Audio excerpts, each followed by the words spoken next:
हज़रत ईसा अलैहि अस्सलाम और इब्लीस का वाक़या कुरान और हदीस की रोशनी में बहुत अहमियत रखता है। इस वाक़या की तफसील में अल्लाह ताला की हिकमत और इंसानों के इम्तिहान का एक गहरा पहलू पोशीदा है। एक, हज़रत ईसा अलैहि अस्सलाम का शुमार बड़े पैगंबरों में होता है। हज़रत ईसा अलैहि अस्सलाम अल्लाह के मुंतखब पैगंबर थे, जिन्हें अल्लाह ताला ने बनी इसराइल की हिदायत के लिए भेजा था।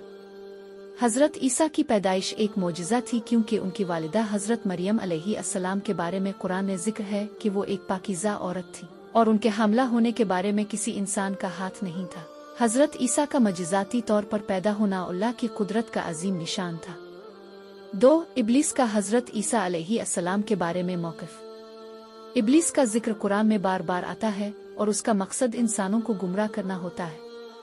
हज़रत ईसा अलैहि अस्सलाम के बारे में इब्लीस का एक ख़ास रद्द अमल था। वो हज़रत ईसा की दावत के बारे में हसद रखता था, क्योंकि हज़रत ईसा अलैहि अस्सलाम अल्लाह के पैगंबर थे और उनकी इत्तिबा करने वाले बहुत सारे लोग थे। इब्लीस का इरादा था कि हज़रत ईसा अलैहि अस्सलाम को अपने वसवसों के ज़रिए गुमराह करे और उनके मिशन को नाकाम बनाए। 3, हज़रत ईसा अलैहि अस्सलाम का मोजिज़ात।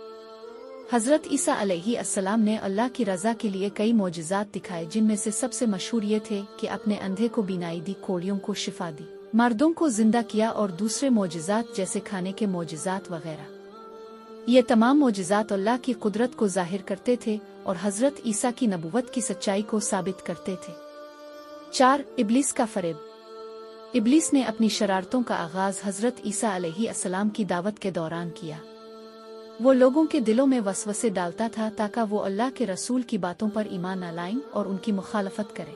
इब्लीस के फरीबुहे की एक मिसाल ये थी कि वो लोगों के जहनों में ये बात डालता था कि हज़रत ईसा अलैहि अस्सलाम खुदा हैं, ताकि लोग हज़रत ईसा को खुदा समझकर शिर्क में मुब्तला हो जाए। इस तरह इब्लीस अपने मकसद में कामयाब होना चाहता था कि हज़रत ईसा की तालीमात को गुमराह कुन बना दे। 5, हज़रत ईसा अलैहि अस्सलाम का रफ़।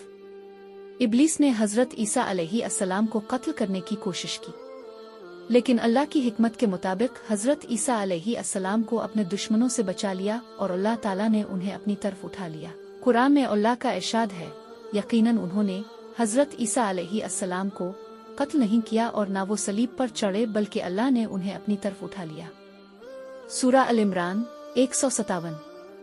ये वाक़या एक आजमाइश भी था, क्योंकि इब्लीस को ये उम्मीद थी कि वो हज़रत ईसा अलैहि अस्सलाम को कत्ल करके उनकी हिदायत की ताकत को ख़त्म कर देगा, मगर अल्लाह की हिकमत से ये मंसूबा नाकाम हो गया। 6, इब्लीस का अज़ाब। इब्लीस के लिए एक और आजमाइश थी जब अल्लाह ताला ने इसे जन्नत से निकाल दिया। वो अपने तकब्बुर और गुरूर की वजह से अल्लाह की रहमत से महरूम हो गया। इसके बाद इब्लीस ने अल्लाह से वदा किया कि वो इंसानों को गुमराह करेगा और उनके रास्ते में रुकावट डालेगा। अल्लाह ने इब्लीस को इंसानों के फरेब देने की इजाज़त दी, लेकिन इसके बावजूद अल्लाह की हिदायत के रास्ते पर चलने वाले महफूज रहेंगे। कुरान में अल्लाह ताला फरमाते हैं, और अगर मेरा बंदा ईमान लाएगा और अमल साले करेगा तो मैं उसके लिए जन्नत तैयार करूंगा और वो वहां हमेशा रहेंगे। सूरा अर-रहमान।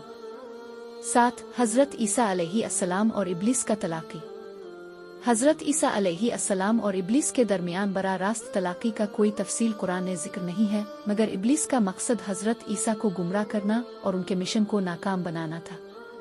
हज़रत ईसा अलैहि अस्सलाम ने अल्लाह की रज़ा के लिए अपना पैगाम फैलाया और इब्लीस के वसवसों से बचते हुए अपनी कौम को अल्लाह के रास्ते की हिदायत देने की कोशिश की। 8, सबक और नतीजा। इस कहानी से हम ये सबक लेते हैं कि दुनिया में हर इंसान को अल्लाह के रास्ते पर चलना चाहिए और इब्लीस के वसवसों से बचना चाहिए। इब्लीस का काम इंसानों को बाकाना और अल्लाह की हिदायत से दूर करना है, लेकिन जो शख्स अल्लाह पर ईमान लाएगा और उसकी रज़ा के लिए अमल करेगा, वो इसके फजल से महफूज रहेगा। हज़रत ईसा अलैहि अस्सलाम का वाक़या ये भी सिखाता है कि अल्लाह की मशीयत और हिकमत हमेशा गालिब रहती है। इंसानों की फलाह अल्लाह के रास्ते पर चलने में है और जो इसकी हिदायत की पैरवी करता है वो कामयाब होगा।